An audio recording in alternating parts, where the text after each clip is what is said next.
Hello everyone, welcome to my new blog. আজকের ব্লগটা হবে আমার প্রিলি রেজাল্ট নিয়ে। যাই হোক, সবাই হয়তো রেজাল্ট পেয়ে গিয়েছেন, 47 বিসিএস যারা দিয়েছেন। এবার প্রিলিতে অনেক কম মানুষ টিকিয়েছে, মাত্র 10,000 প্লাস, 10,000 সামথিং।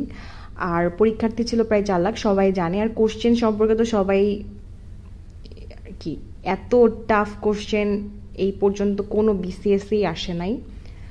আমার প্রিলি রেজাল্ট হইল, আমার প্রিলিতে আসেনি এবার, কারণ আমি অনেকগুলো সিলি মিস্টেক করেছিলাম। আর হচ্ছে কনফিউশন কোশ্চেনগুলোতে প্রায় 20-25টার মতো কোশ্চেন এক এক কোচিংয়ে এক এক রকম অ্যান্সার দিচ্ছিল। যে এক একজন বলছে যে যে কবিতার লাইন দিয়েছিল যে পড়ার থেকে, কেউ বলছে সুখ। তো এরকম অনেক কনফিউশন ছিল যে কোশ্চেনগুলোর আসল অ্যান্সার কি কেউই বলতে পারে না। তো হয়তো ওইগুলোতে মাইনাস খেয়ে আমার প্রিলিতে আসেনি। আর আমার প্রিপারেশনও আমি বলবো না যে একদম টপ নচ ছিল।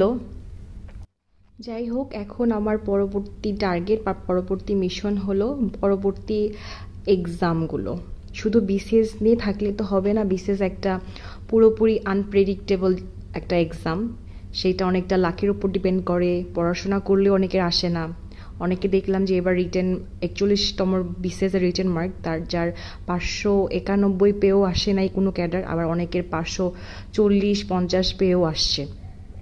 তো শুধু বিসিএস নিয়ে পড়ে থাকলে আই থিঙ্ক হবে না, সবগুলো জবে অ্যাটেন্ড করতে হবে। প্রাইমারি হেডমাস্টার হোক, যেটা খুব বড় একটা সার্কুলার আসছে, এইটারও আপনি অ্যাপ্লাই করেছি, আপনারাও করবেন। তারপরে বিভিন্ন ব্যাংকের যে জবগুলো আছে, ক্যাশ অফিসার থেকে শুরু করে সিনিয়র অফিসার, সবগুলোতেই আমার মনে হয় যে অ্যাপ্লাই করা উচিত। কজ বেকার বসে না থেকে কোনো একটা গভর্নমেন্ট জবের সাথে যুক্ত থেকে তারপরে পরবর্তীতে BCS preparation is far better দেন বেকারত্ব। আর আমার কাছে মনে হয়েছে যে বাংলাদেশের সব সরকারি চাকরির প্রিপারেশন কম বেশি একই, সেটা ব্যাংক হোক, বিসিএস হোক, প্রাইমারি হোক। ব্যাংকে কিছুটা ম্যাথ বেশি আসে, আই নো, বাট অন্যান্য সব কিছুর দিক থেকে কিন্তু অনেকটা একই। বাট তার তুলনায় বিসিএস এর সিলেবাসটা হচ্ছে সবচেয়ে হিউজ, যেখানে এমন কোনো সাবজেক্ট বাদ নাই যেটা নাই। কিন্তু আপনি প্রাইমারিতে দেখেন, সেখানে কিন্তু অনেক কিছু আছে যেগুলোতে বিসিএসে আছে কিন্তু প্রাইমারিতে নাই, মানে একটু সিলেবাসটা একটু শর্ট।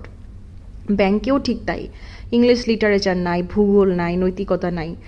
হ্যাঁ, ওখানে ব্যাংকে শুধু ম্যাথ, ইংলিশ, বাংলা, জিকে আর আইসিটি খুব কম নাম্বার থাকে। যাই হোক, তো হচ্ছে সব চাকরির পরীক্ষার সব কিছুর মূল একই, সেটা হচ্ছে বাংলা, ইংরেজি, অঙ্ক। এই তিনটা জিনিস যদি কেউ স্ট্রং পয়েন্ট বানাতে পারে, তাহলে আমার মনে হয় কোথাও সে আটকাবে না। এই তিনটা জিনিসই কারো বাংলায় উইক জোন, কারো বাংলায় স্ট্রং জোন, কারো ইংলিশে উইক, কারো ইংলিশে স্ট্রং।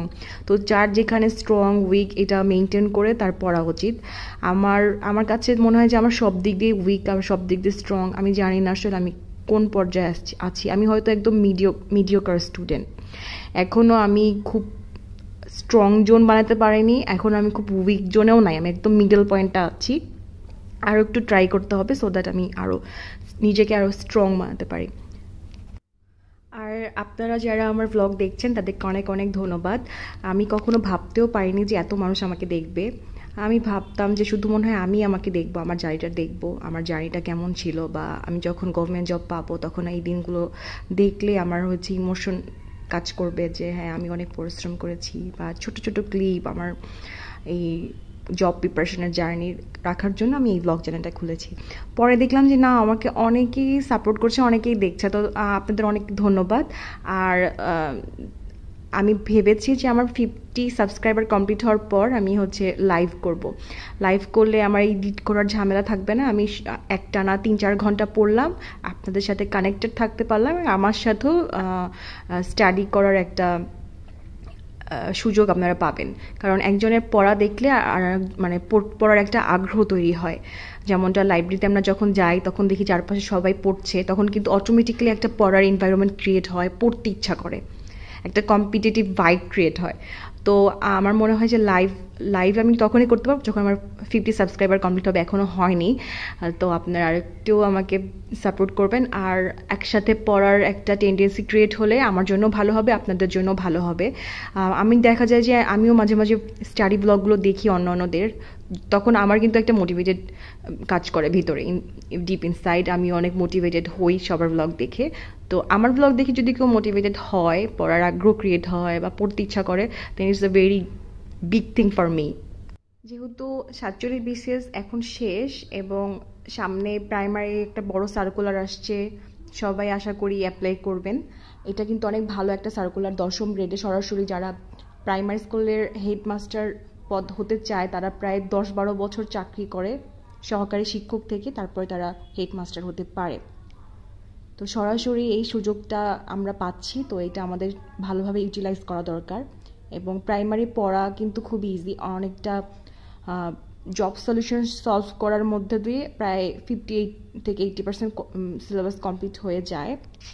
তারপর ব্যাংকের 2023 সাল ভিত্তিক যে সার্কুলারগুলো ছিল সেগুলোর প্রবেশপত্র অলরেডি দিয়ে দিয়েছে, এগুলোর পরীক্ষাও জানুয়ারি ফেব্রুয়ারিতে হয়ে যাবে সবগুলোর। 2022 সাল ভিত্তিক পরীক্ষাগুলো শেষ, তো সামনে অনেকগুলো পরীক্ষা আসছে, নিজেদেরকে প্রিপারেশন করারও সময় খুব কম। আর 50তম থেকে তো খুব শর্টকাটে বিসিএসের পরীক্ষাগুলো হয়ে যাবে, হয়তো 4 মাস সময় পাবো আমরা প্রিলি পরীক্ষার জন্য, তারপরে 2 মাস রিটেন, তারপরে ভাইবা।